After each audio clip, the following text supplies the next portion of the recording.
ఆయన మౌనం వహిస్తే అది విరామం అనుకున్నారు. ఆయన పార్టీ శ్రేణులకు దూరంగా ఉంటే రాజకీయ ప్రత్యర్థులు అది ముగింపు అనుకున్నారు. కానీ ఆ నిశ్శబ్దం వెనక ఒక అగ్నిపర్వతం ఉందని ఎవ్వరూ ఊహించలేదన్నట్టు రీఎంట్రీ ఇచ్చారు కేసీఆర్. దాదాపు 2 ఏళ్ల పాటు రాజకీయాలకు దూరంగా ఉన్న కేసీఆర్ పునరాగమన వ్యూహంలో భాగంగా ప్రెస్ మీట్తో రాజకీయ అరణ్యవాసానికి తెరపడింది. బీఆర్ఎస్ అధినేత కేసీఆర్ ఒక్కసారిగా యాక్టివ్ కావడం తెలంగాణ రాజకీయాల్లో ఒక సరికొత్త అధ్యాయానికి తెరదీసింది. ఓటమి తర్వాత మౌనంగా ఉండి పరిస్థితులను గమనించిన ఆయన ఇప్పుడు సరైన సమయం చూసి రంగంలోకి దిగారు. ఈ అడుగు పార్టీ శ్రేణుల్లో ఉత్సాహాన్ని నింపినప్పటికీ ఇంతకాలం ప్రజలకు దూరంగా ఉండటం వల్ల కలిగిన నష్టాన్ని పూడ్చుకోవడానికి ఆయన తీవ్రంగా శ్రమించాల్సి ఉంటుంది. ఒక బలమైన ప్రతిపక్ష నేతగా ఆయన ఉనికి ప్రజాస్వామ్యానికి అవసరమే అయినా ఇది కేవలం రాజకీయ మనుగడ కోసమా లేక ప్రజా సమస్యల కోసమా అన్నది కాలమే తేల్చాలి. తెలంగాణ ఉద్యమాన్ని మలుపు తిప్పిన నీళ్ల సెంటిమెంటును కేసీఆర్ ప్రెస్ మీట్లో మళ్లీ తెరపైకి తెచ్చారు. తెలంగాణ అస్తిత్వానికి, రైతు గుండె చప్పుడుకు నీళ్లే ఆధారమని ఆయన నొక్కి చెప్పారు. అయితే ప్రతి విషయాన్ని సెంటిమెంట్తో ముడిపెట్టడం వల్ల అభివృద్ధిపై జరిగే చర్చ పక్కదారి పట్టే అవకాశం ఉంది. గతంలో నీళ్ల కోసం చేసిన పోరాటాన్ని ప్రజలు గుర్తించినా ప్రస్తుత పరిస్థితుల్లో కేవలం సెంటిమెంటు ఒకటే పనిచేస్తుందా లేదా అన్నది సందేహమే. గతంలో పార్టీ శ్రేణులతో పాటు స్వీయ లోపాల పట్ల అవగాహన కూడా అవసరమేనని రాజకీయ వర్గాలు విశ్లేషిస్తున్నాయి. ఎవరి మాట ఎలా ఉన్నా ఓటమి నుండి విజయం వైపు నడవడం అనేది ఎప్పుడూ ఒక సరికొత్త ఆరంభమే అనే సత్యాన్ని కూడా ఇక్కడ గమనించాల్సి ఉంటుంది.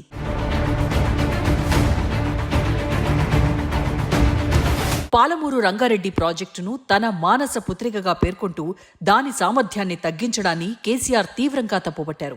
174 టీఎంసీల ప్రాజెక్టును కేవలం 45 టీఎంసీలకే పరిమితం చేయడం ద్రోహమని ఆయన చేసిన వాదన సాంకేతికంగా బలంగా ఉంది. అయితే తన 10 ఏళ్ల పాలనలో ఈ ప్రాజెక్టును ఎందుకు పూర్తి చేయలేకపోయారనే విమర్శలకు ఆయన ఆత్మరక్షణ ధోరణిలోనే సమాధానమిచ్చారు. ఇది రాజకీయంగా కాంగ్రెస్ వైఫల్యమైనప్పటికీ గత ప్రభుత్వ జాప్యం కూడా విస్మరించలేనిదే. కేంద్రంలోని బీజేపీ, రాష్ట్రంలోని కాంగ్రెస్ కలిసి తెలంగాణకు అన్యాయం చేస్తున్నాయని కేసీఆర్ ఒక కొత్త వాదనను తెరపైకి తెచ్చారు. ఈ 2 పార్టీలు ఒకే తాటిపై ఉండి ప్రాజెక్టులకు నిధులు, అనుమతులు రాకుండా చేస్తున్నాయని ఆరోపించారు. ఇది ప్రాంతీయవాదాన్ని మళ్లీ రగిల్చే ప్రయత్నం. కానీ కేంద్రంతో సఖ్యతగా ఉంటేనే రాష్ట్రానికి నిధులొస్తాయనే వాస్తవాన్ని రాజకీయ అవసరాల కోసం పక్కన పెట్టడం కొంతవరకు ప్రతికూల అంశమే.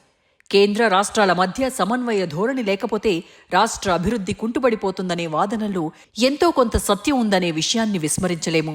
ఏపీ సీఎం చంద్రబాబు నాయుడు కుదుర్చుకుంటున్న ఎంఓయూలపై కేసీఆర్ చేసిన విమర్శలు రాజకీయంగా పెను సంచలనం సృష్టించాయి. పెట్టుబడుల ఒప్పందాలు కేవలం కాగితాలకే పరిమితం కాకుండా క్షేత్రస్థాయిలో వాస్తవ రూపం దాల్చాలన్న ఆయన సూచన ఆర్థిక కోణంలో ప్రజలకు అవగాహన కల్పించేలా ఉంది. అయినప్పటికీ పొరుగు రాష్ట్ర ముఖ్యమంత్రిని నేరుగా విమర్శించడం అంతర్రాష్ట్ర సంబంధాలపై ప్రతికూల ప్రభావం చూపే అవకాశం లేకపోలేదు. ఇటువంటి వాగ్యుద్ధాలు 2 రాష్ట్రాల మధ్య ఉండాల్సిన సామరస్యపూర్వక వాతావరణాన్ని దెబ్బతీస్తాయి. అంతేకాదు పెట్టుబడిదారుల్లో ఒక రకమైన అభద్రతా భావాన్ని కలిగించే ప్రమాదం ఉందని రాజకీయ విశ్లేషకులు అభిప్రాయపడుతున్నారు.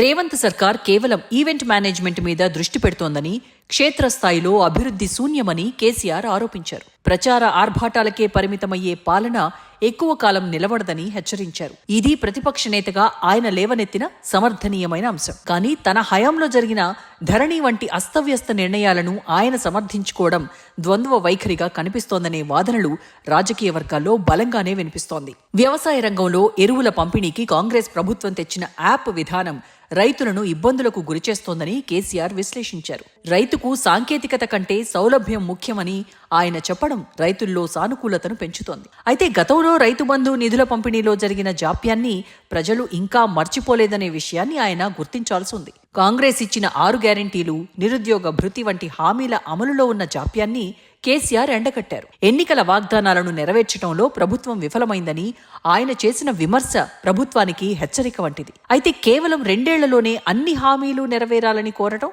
రాజకీయంగా విమర్శలకు దారితీస్తోంది. ఇటీవలి పంచాయతీ ఎన్నికల్లో బీఆర్ఎస్ సాధించిన స్థానాలను కేసీఆర్ తన పునరాగమనానికి బలంగా వాడుకున్నారు. గ్రామస్థాయిలో పార్టీ ఇంకా బలంగానే ఉందని నిరూపించడానికి ఈ ఫలితాలు తోడ్పడ్డాయి.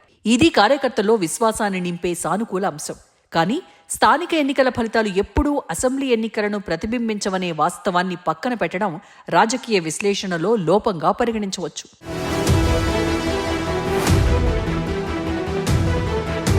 జనవరి నుంచి తాను స్వయంగా జిల్లాల్లో పర్యటిస్తానని ప్రకటించడం ద్వారా కేసీఆర్ తన క్యాడర్కు దిశానిర్దేశం చేశారు. ప్రత్యక్షంగా ప్రజల్లోకి రావటం వల్ల ప్రభుత్వానికి అసలైన పోటీ ఇస్తామని ఆయన భావిస్తున్నారు. ఇది పార్టీ బలోపేతానికి మంచి చర్య.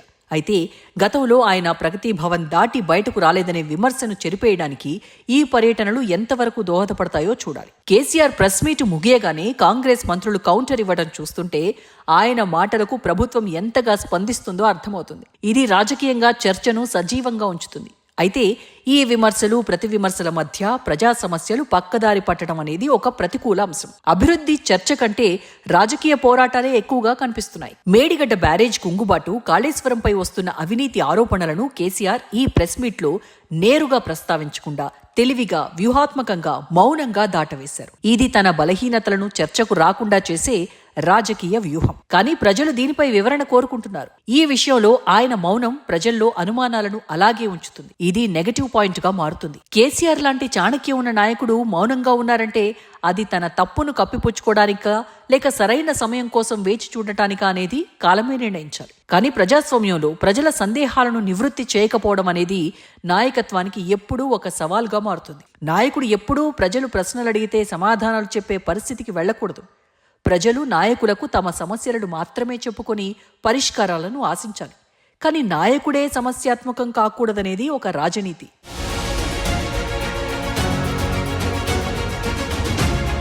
హైదరాబాద్ శివారులో రేవంత్ రెడ్డి ప్రభుత్వం ప్రతిపాదించిన ఫ్యూచర్ సిటీ ప్రాజెక్టుపై మాజీ ముఖ్యమంత్రి బీఆర్ఎస్ అధినేత కేసీఆర్ తన ప్రెస్ మీట్లో తీవ్ర విమర్శలు గుప్పించారు. కేవలం రియల్ ఎస్టేట్ వ్యాపారం కోసమే ప్రభుత్వం ఇలాంటి హడావిడి చేస్తోందని, గతంలో తాము అభివృద్ధి చేసిన హైదరాబాద్ ప్లాన్ను పక్కన పెట్టి కొత్త నగరాల పేరుతో ప్రజలను భ్రమల్లో ముంచుతున్నారని ఆయన మండిపడ్డారు. ముఖ్యంగా ఫ్యూచర్ సిటీకి అవసరమైన భూసేకరణ విషయంలో రైతుల ప్రయోజనాలను విస్మరిస్తున్నారని, ఇది కేవలం కొందరు బడా వ్యక్తులకు లాభం చేకూర్చే ప్రయత్నమేనని ఆయన ఆరోపించారు. ఇప్పటికే ఉన్న ఐటీ కారిడార్, ఇతర మౌలిక సదుపాయాలను మెరుగుపరచడం మానేసి అద్భుతాలు చేస్తామంటూ ప్రకటనలకే పరిమితమవుతున్నారని కేసీఆర్ తనదైన శైలిలో విమర్శించారు. ప్రస్తుతం తెలంగాణలో అధికారంలో కాంగ్రెస్ పార్టీ నేత రేవంత్ రెడ్డి పాలన కన్నా గత పాలన ఎంతో బాగుందని ప్రజలకు వివరించే ప్రయత్నం చేశారు కేసీఆర్. సామాన్య ప్రజల్లో కాంగ్రెస్ పాలనపై ఉన్న వ్యతిరేకతను బీఆర్ఎస్ వైపు తిప్పుకోవడమే ఆయన లక్ష్యం. అయితే ప్రజలు మళ్లీ పాత పాలనను కోరుకుంటున్నారా లేదా అన్నది కేవలం ఎన్నికలే నిర్ణయిస్తాయి. ప్రజల తీర్పును గౌరవిస్తూనే లోపాలను సరిదిద్దుకోవాల్సిన అవసరం ఉంది. నిన్నటి వరకు ఒక లెక్క, నేటి నుంచి మరో లెక్క అని కేసీఆర్ చెప్పిన ముగింపు వాక్యం ఆయన భవిష్యత్తు కార్యాచరణకు సంకేతంగా రాజకీయ వర్గాలు భావిస్తున్నాయి. ఇప్పటి వరకు కేవలం పరిశీలకుడిగా ఉన్న ఆయన ఇక జనవరి నుంచి పోరాట యోధుడిగా మారబోతున్నారని ప్రకటించారు. ఇది బీఆర్ఎస్ పార్టీకి ఒక కొత్త శక్తిని ఇచ్చే సానుకూల అంశం. కానీ ఈ దూకుడు కేవలం మాటలకే పరిమితం కాకుండా చేతల్లో కూడా ప్రజలకు భరోసా ఇచ్చేలా ఉండాలని బీఆర్ఎస్ పార్టీ శ్రేణులు భావిస్తున్నాయి.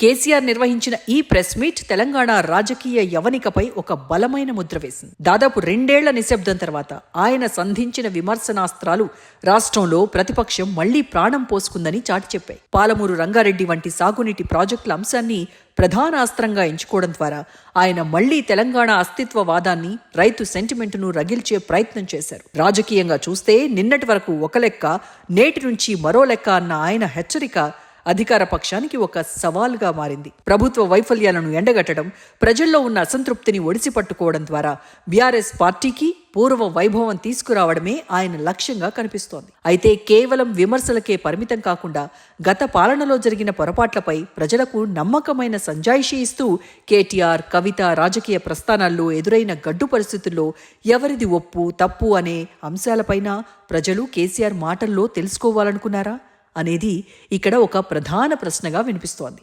ఏదెలా ఉన్నా పార్టీలో నిర్మాణాత్మకమైన పోరాటాలు చేసినప్పుడే ఆయన పునరాగమనానికి పరిపూర్ణత లభిస్తుంది. అధికారం కోల్పోయాక దీక్షా దివస్లు, విజయ్ దివస్లు గుర్తుకొస్తున్నాయా? ఇది ఉద్యమాల గడ్డ, ప్రజలు అన్నీ గమనిస్తున్నారు అని కల్వకుంట్ల కవిత ఎవరిని ఉద్దేశించి ఎక్స్ వేదికగా స్పందించారు. ఈ వ్యాఖ్యల్లో ఆంతర్యమేంటి? బీఆర్ఎస్ అధిష్టానానికి కవిత వ్యవహారం గోరు చుట్టు మీద రోకటిపోటులా ఉంది. బీఆర్ఎస్ కు కవిత పోటు ఎంత మేరకు నష్టం కలిగిస్తుందనే అంశం పక్కన పెడితే ఆమె వ్యాఖ్యలు బీఆర్ఎస్ అధినేత బలాన్ని బలహీనపరుస్తున్నాయనే విషయాన్ని కూడా ఇక్కడ విస్మరించకూడదు. ఒక్కోసారి చిన్న నిర్లక్ష్యమే పెద్ద ఆపదలకు కారణమనే అంశం ఇక్కడ గుర్తు చేసుకోవాల్సిందే. రాబోయే రోజుల్లో ఆయన చేపట్టబోయే జిల్లాల పర్యటనలు, ప్రజల స్పందన తెలంగాణ రాజకీయాల్లో అధికార ప్రతిపక్షాల మధ్య సమరాన్ని మరింత రసవత్తరంగా మార్చనున్నాయి. ఏదేమైనా ఒక అనుభవజ్ఞుడైన నేత ప్రజాక్షేత్రంలోకి రావడం ప్రజాస్వామ్య దృక్పథంతో చూస్తే ఆహ్వానించదగ్గ పరిణామం. ఇది పాలకులను అప్రమత్తం చేయడమే కాకుండా ప్రజల సమస్యలపై నిరంతర చర్చకు దారితీస్తుంది. తెలంగాణ ప్రభుత్వానికి ప్రతిపక్షం స్వరం కేసీఆర్ బలంగా వినిపించగలుగుతారు. అధికార పక్షం తీసుకునే ఏకపక్ష నిర్ణయాలకు అడ్డుకట్ట వేయడానికి తెలంగాణ రాష్ట్రంలో బలమైన ప్రతిపక్షంతో పాటు బలమైన నేత కూడా అవసరం. ఈ నేపథ్యంలో కేసీఆర్ పునరాగమనం బీఆర్ఎస్ శ్రేణులకు మరింత బలాన్ని చేకూరుస్తుంది.